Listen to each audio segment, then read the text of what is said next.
Shastram is the authentic source of knowledge. In this context, Upanishad also wants to highlight the importance of sampradāya, the tradition. So there are few reasons why the teaching sounds confusing. Teaching should not be confusing, actually. Generally, when people see, this Hinduism is very, very confusing. There's a very firm belief of many people. There is some truth in it. Some truth, that's not really speaking, it is a lack of understanding of what it teaches. Makes people think that it is confusing. Why such notion is there? It is all highly confusing. Why there is such a view? Why do people have such view of, everything being confusing here or confused? First reason is, we have vast scriptural literature. Shrutihi, smritihi, puranaha, itihasaha. Look at this. Shruti, smriti, puranaha, itihasaha. Literature is too vast. Big, bulky, voluminous literature. Scriptural literature. One reason. And second, see, there are 1080 branches of the Veda we have. But now we have only 6 branches. Even 6 branches itself, understanding, studying 6 branches itself is a very big job. It's very, very difficult. This is said by Veda itself. There's a story in Veda. It seems Bharadwaja Rishi once, decided that he should live his whole life studying Shastra without doing anything else. Because knowledge is knowledge, nothing greater than knowledge. So he wanted to study as much as possible. So he spent he asked for a boon from Indra. It's a story, that he spent all 100 years, the whole span of life only for studying. And 100 years are over. Then next year after what now? He hasn't studied much. And he again asked for, I want to live for 100 more years. Indra said, okay, given, go back. And he came back, again 100 years he studied. Again he asked for another 100 more years. 300 years he studied and studied and studied and studied. And he came back after 300 years and he requested Indra to tell him how much he has studied, how much he has learned in 300 years. And he really wants to know, to assess his knowledge. And Indra showed huge 3 mountains. And Indra told this Bharadwaja Rishi, please go and bring fistful of mud from each fistful from each mountain. And he showed, Kattrathu kaimannalavu kalladadu ulagalavu. What you have studied is this much in 300 years. What you have yet to study are like this. 3 mountains. Why I am saying? Because the vastness of literature is such, but our lifespan is too small. Isn't it? So much is there. And here what happens, such being the case, if you want to know any one aspect, you always have to know the whole thing. It's like how in many doctors here, they all must be knowing this. Study of anatomy alone is not enough to prescribe medicine for physical problem. Isn't it? Study of physiology, to deal with any physical problem, study of anatomy, study of physiology, study and some understanding of psychology, everything is important. If we think the study of the anatomy alone is enough for treating the physical problem of a person, then that is called reductionist approach, isn't it? This is not possible, it is not enough. That means to know one given problem of one given system, it is very important for one to have the knowledge of the whole system. It's not enough. Here also, if we want to know about karma, then it is important for you to have the whole vision of the Veda. If you want to have any doubt about Upasanam, it is very important for one to have the knowledge, the vision of the whole Veda. That's what I'm saying, one part, knowledge of a given aspect is possible, dependent on having the vision of the whole thing. If you want to understand one verse from Bhagavad Gita, it is very important for you to have the vision of the whole Bhagavad Gita. To understand the contextual, what is exactly that verse expressed in a given context. But to have the whole vision of the whole Gita, you must study the Gita verse by verse. Is it clear? Similarly, that is the problem.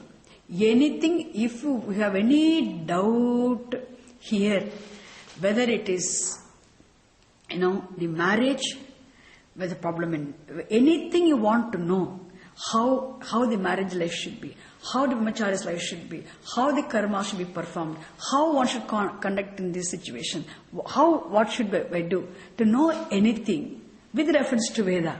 To understand that, it is very important for one to have the whole vision of the Veda. And to have the whole vision of the Veda, Vedic vision, one should have studied the whole literature, scriptural literature, the whole of the scriptural literature. Okay? This is one of the problems. But even though we consider it a problem, it's a greatness. Okay, one thing. And the second thing will go. The second reason here is, when you say scriptural literature, the Veda teaches, subject matter of the Shastram is for people, not for only one person, not for only one given group of people. The teaching is for all the people of society. That means what? It is like when you go to supermarket, IKEA. I know only IKEA recently I've been. IKEA, and then they will have everything there. They will have all sorts of things. But I should know what I want. I'll be very clear. Otherwise I'll be like, I'll go mad. I should know exactly what I want, and I can go and pick up. I cannot find fault with the people. I have to walk. My God, how long should I walk from here to what I want is only there. That must be only here immediately. Then IKEA will be a very good shop. IKEA is meant for people of different needs. It should provide everything for whoever wants anything. They should be able to go and get it and enjoy. They should make their lives comfortable. Similarly, Veda also is what now? Veda is teaching, the scriptures teach, the teaching is for what now? All people of all the entire society. And people in society are not of the same levels. People are of different ashramas, and people are of different varnas.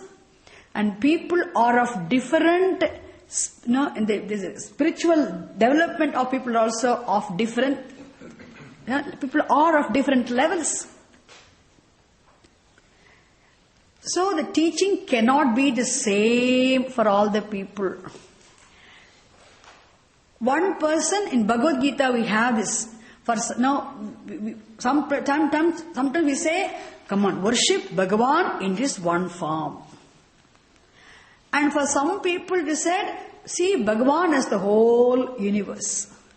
And for some other people we say, what now?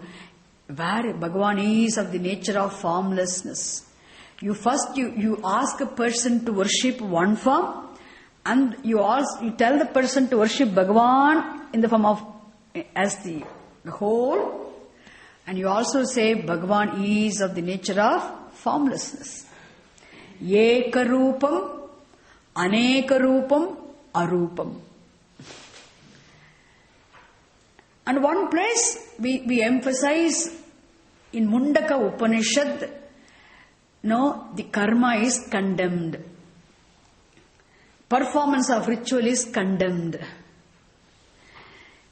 Condemned means what? Limitations are pointed out so that you will not be interested in karma, you will be interested in pursuit of knowledge. And Taitriyam, now what we are studying,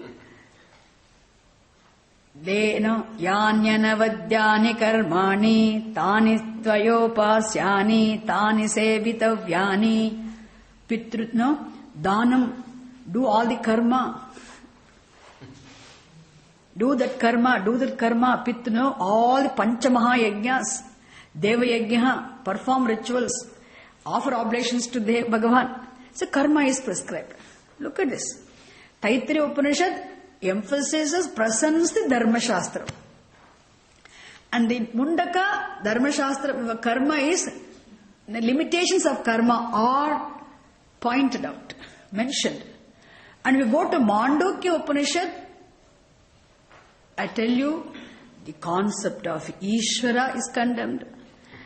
Upasanas are all, limitations of upasanas are discussed. That's why we should not study Mandukyam in the beginning.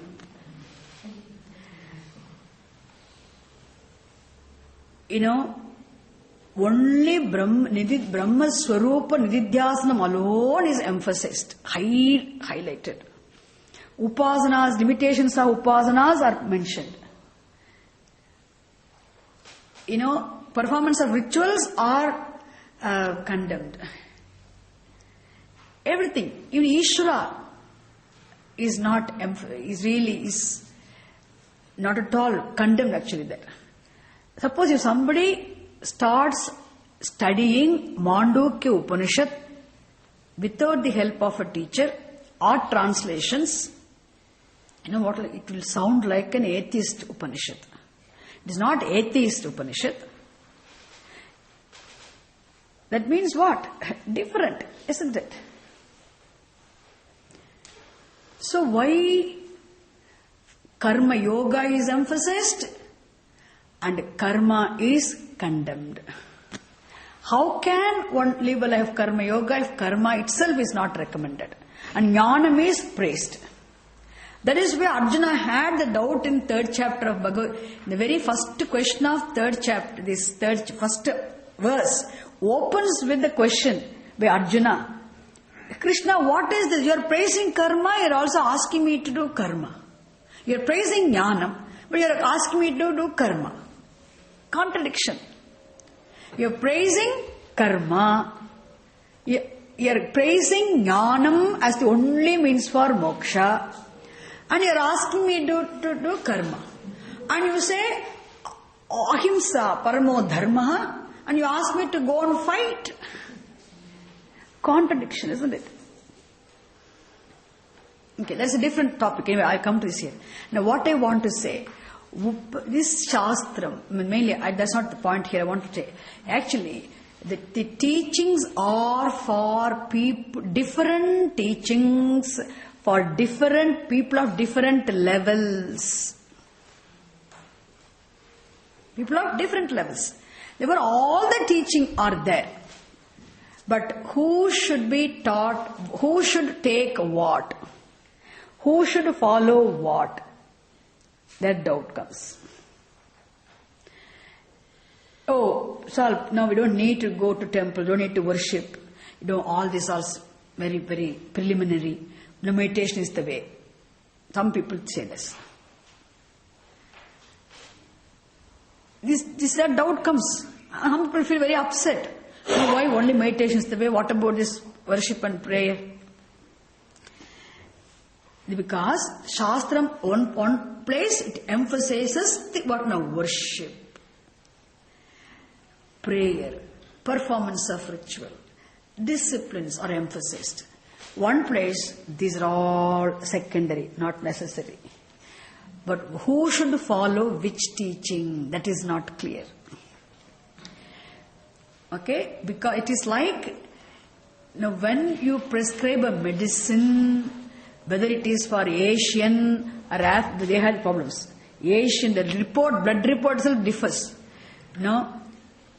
Asian and African or English, European, and in keeping with your thing, sometimes the dosage is prescribed also. Even the general things are there.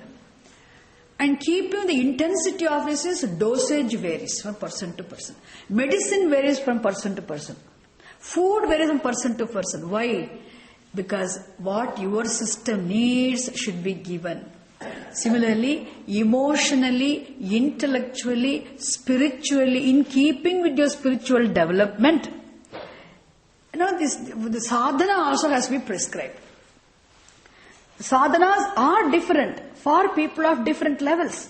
That does not mean people of different sadhanas are looked down upon as inferior, or people or other sadhanas are looked up to as somebody superior. No. People are all the same, but people are of different levels. So they need different sadhanas. And scripture prescribes everything all over. All over. Therefore, what is the conclusion? It is full of contradictions. The second disadvantage. But really it is not disadvantage. It is a most comprehensive teaching if it is understood properly. See, why misunderstanding? The second problem, okay? The third reason for mistaking this as a confusion is the dharma. Dharma. See, when we say this is right, this is wrong, and it is easy to understand what is right and what is wrong with reference to certain things at superficial level. They are very clear. This is red color, this is green color, there is no doubt. This is right, this is wrong. Certain areas, superficially, when you want to know what is right and what is wrong, it is very clear, no problem. But the same dharma, when you go deeper and deeper and deeper, at deeper levels, sometimes you do not really understand it is right or wrong. That means what? It is not very clear, you are vague. Because the duties of a person, one person, when he has to play different roles, the duties vary. Husband is ill, sick in the hospital, and suppose here NHS. In India we don't have NHS, okay. This husband needs 2 lakhs rupees for a ordinary family, person of ordinary background, for operation surgery. And the son who has to go to the university also needs to pay 2 lakhs rupees as a fees. Only, if as a father, as a husband, he has a duty, isn't it? As a father also has a duty. What should he do? Which is right? Should he spend for his wife should he spend for his son? Duty. Yeah, it's duty for him to look after his wife. Duty for him to look after his son also. What the doubt comes? Unless the son says, don't worry about my studies, Dad, you first look after mom first. That's also, that's another thing. Suppose it happens vice versa. Suppose the elders' parents are there, mother or father is sick. The son needs, the daughter's marriage comes. Oh my God, it's more important. I'll tell you all the elders will say, please let the daughter's marriage is more important and let it happen, doesn't matter even if we die. If only the parents say it is okay. Suppose the parents expect the son to look after them, want some treatment. It's very embarrassing. What is there? What is right there? Duty. Whose right is this Kumbhakarna or Vibhishana? Doubt comes. Vibhishana ignored his own brother, came and joined Rama. He had a reason. Because I want to be by the side of Dharma. But Kumbhakarna knows, he knew he was not right. But he thought, no, there's a family loyalty, okay? My brother, my elder brother, he looked after us, so I had to be by him. Who is right here? Even Rama, what did he do? Left his wife, somebody said something, and he abandoned his wife, Sita. And all the women get very emotional. Rama is very bad. He shouldn't have done that. How can Rama do this? Why should he give importance for some ordinary washerman? And Rama as a king, as a protector of these citizens who really respects the feelings of his citizens. He has to keep everyone in good humor and at the same time, as a husband, it's bound and duty for him to defend his wife against anybody in the world. Who else will defend? For a wife, husband is everything. Isn't it? That is why the very important thing. What should he do? The very word Raja, there are so many meanings for the word Raja. Rajate iti Raja, one who shines as Raja. And Prajanam Ranjakaha Raja, one who really keeps his citizens in good humor, looking after them all the time is Raja. As a Raja, as a Patihi, as a husband. What should have been done? What should have been done? What was right on his part to do? Like doubt comes. So these are all like that. I'm going to give you one or two examples. Like this, there are so many occasions, doubts will come. Doubts will come. This is not superficially, it's okay, very right. It's very easy to say, isn't it? Doing my duty. This is right, this is wrong. This is my duty, doing my right duty is right. Avoiding my duty is wrong, very clear. But situations, when they arise, you do not know what. So, that's why what we do, our scriptures, such is called Dharma Sankatam. Dharma Sankata. So, such situations, how should, Dharma Sankata, what should we do? Isn't it? Doubt comes. And so really, through the stories, these are all really explained. Through stories, Dharma Sankata situations are presented and explained. Therefore, what happens then? People who interpret situations,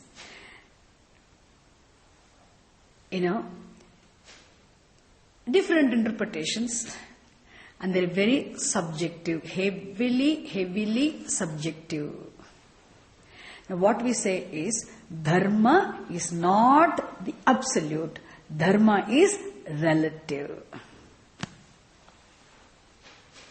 So in terms of right and wrong, also our Shastras do explain through stories, but it needs to be, understand now, Dharma.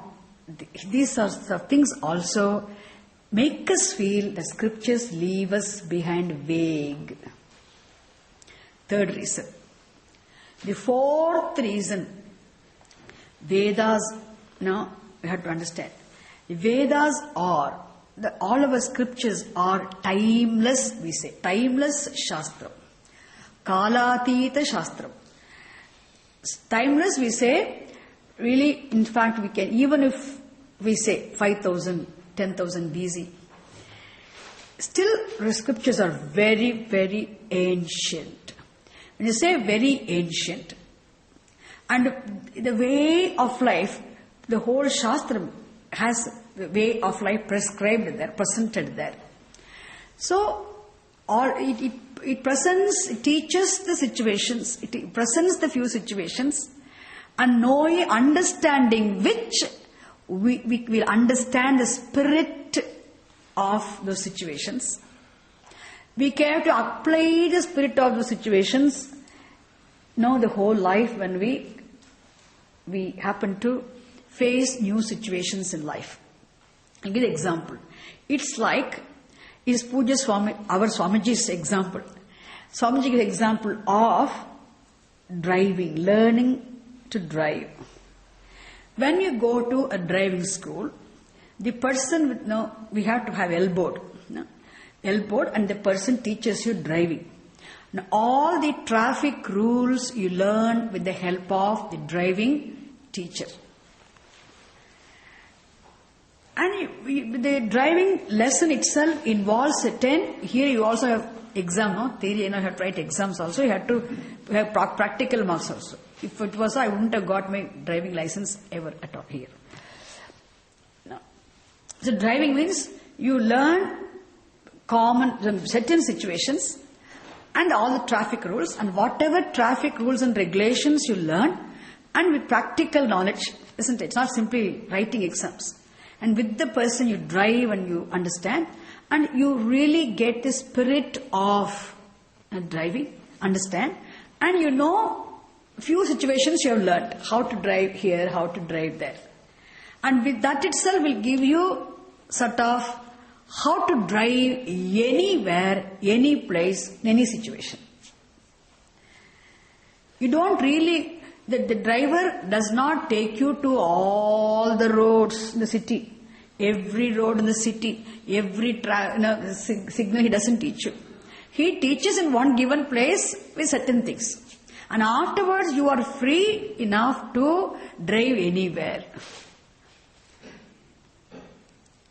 Suppose if you happen to drive in India, as you are driving on one road, there is no such thing called a special thing. We have this like this. On one road, we will have buffaloes, we will have, goats, we will have also what now? We will have camel. Camel. Sometimes. I mean, bullock carts will be there. Bullock carts, even now, bullock carts. Paddy drying on the. And then, and we have auto rickshaws and fat. In Rishikesh, I used to get scared, my God. And and in Kerala, if you go, elephants also will be coming on the road. And then to the bicycles, and then that too, cars with, the bicycle without lamp or light or anything. And the roads also have lots of pits and holes.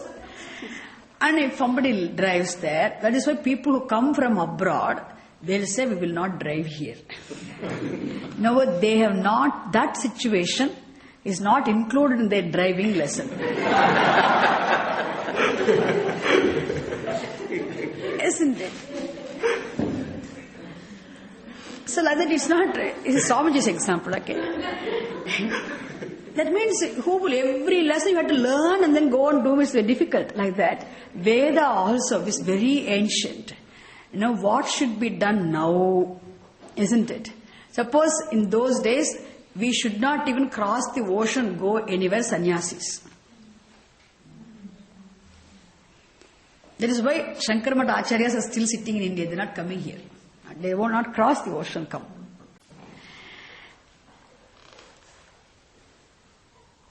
And then you know, after coming here, now that's why the new Hindu Smriti is needed for all the children who are growing here. What to do? So generally we need to have something.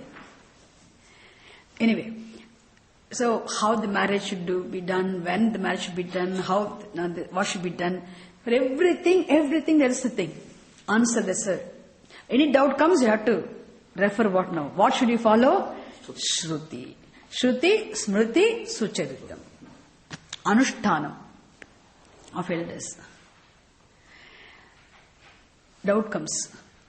And here, therefore, the lives, every situation of our life is not discussed in the Veda, but, isn't it? Those, whatever situations are presented in the Veda, whatever is taught there, those things should be, what now? Used now to understand, to handle the present situation. That means that those Vedic teaching, isn't it, must be correctly interpreted to find a solution for the present problem, the present situation. You have to follow what? The same Veda only. But that Vedic teaching, how should be interpreted to handle this situation?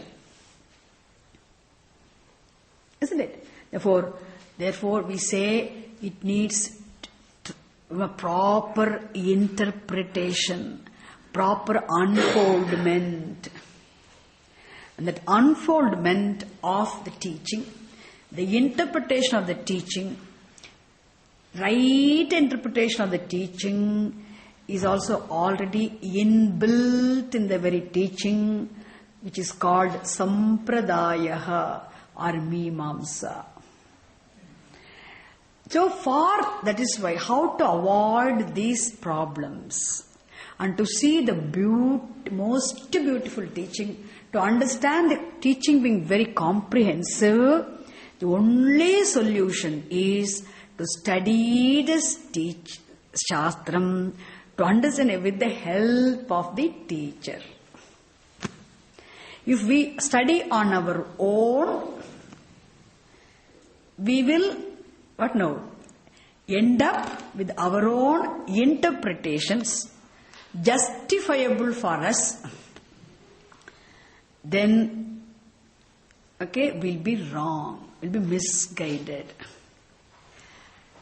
Therefore, understand now why important the teaching methodology is inbuilt. So who are the people?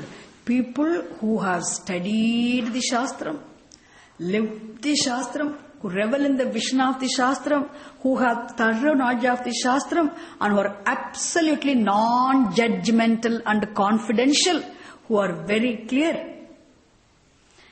Now, such people are those who remain, but for them, soaked in the teaching.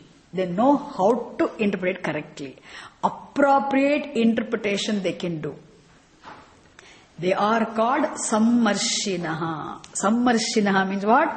Those who are really like how jamun and rasgulla is soaked in the syrup, sugar syrup, like those who are soaked in the knowledge of the Vedic vision, isn't it?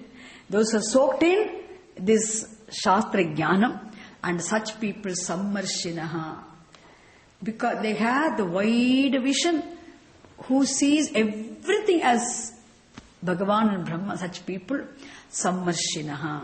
Okay? And that we should never do any doubt comes. Karma vichikitsa. We have to come back to the lesson now, okay? Karma vichikitsa, dharma vichikitsa, now jnana vichikitsa, or vritta vichikitsa, any doubt you have, Shrutihi, Smritihi, Sucharitam. Sucharitam, there's a contradiction between Sucharitam and Smriti. just ignore Sucharitam, go to Smriti. If Smriti contradicts Shruti, ignore Smriti also, follow only Shrutihi. And it should be interpreted by whom? Sammarshinaha, Brahmanaha, Sammarshinaha, those who know how to interpret it correctly. Understand? Now, why there is this problem? This problem now at present is because we have got all the translations. In India, for a long time, they never allowed our scriptural literature to be printed at all. Because when people read the translations, they miss the interpretations. If we, without the proper appropriate interpretation, if you simply read the translation, you will think what rubbish it is, nonsense it is. You feel really disgusted. Really, you will not like it. And then people will, no, actually Westerners started translating first. It's appreciable in a way even they appreciate. But it's also great damage is what? We misunderstand and we get confused. All confusions. Because that is why it's very, very important to study everything. No, I tell you, this Ramayanam. People think Ramakatha, okay? Go to Ramayanam. Basic story all of us know. Dasharatha was childless, had 3 wives, and he did Putrakameshti Yagam, and he had 4 sons. And Rama was born, and Avataram, and good, and then Vishwamitra came and took him there, and then he got, he broke the bow, and then he got married to Janaka's daughter Sita, and then he came back, and then somebody said something, and Ravana abducted her, then something happened, and he died. It's all the story we know. But you know how much is there to study, understand? Just the story is not important. For Ramayanam, if you want to know, there are 8-9 tikas are available. Tikas, explanatory notes for that. For different acharyas. There is a website, I don't want to confuse you. There is a website called, if you put Ramayanam from Chennai, somebody has put all the tikas in Sanskritam. From one Vishadvaita tika, one Advaita tika, one Dvaita tika, and some other tikas, and then in translations, also explanations. Where's the time? Now, why I'm saying here, so much is there. Everything needs to be studied. Doesn't matter how much you're studying. It is better not to get confused by collecting so much. At least learn little properly with the help of the teacher, so that at least you won't have confusions and doubts. Understand? That's why any doubt comes, who should I follow? Ye tatra brahmana sammarshinaha, ye tatra brahmana sammarshinaha. So the qualifications of the person who should interpret, who should guide you, the present situation which has to be handled, the present doubt in the form of regarding the karma or conduct, we should approach people and they will teach us correctly what I should do. Sammarshinaha. Sammarshinaha moohiyavargal. Shastrathila moohiyavargal. Those who are soaked in the Shastric vision. And alukshaha.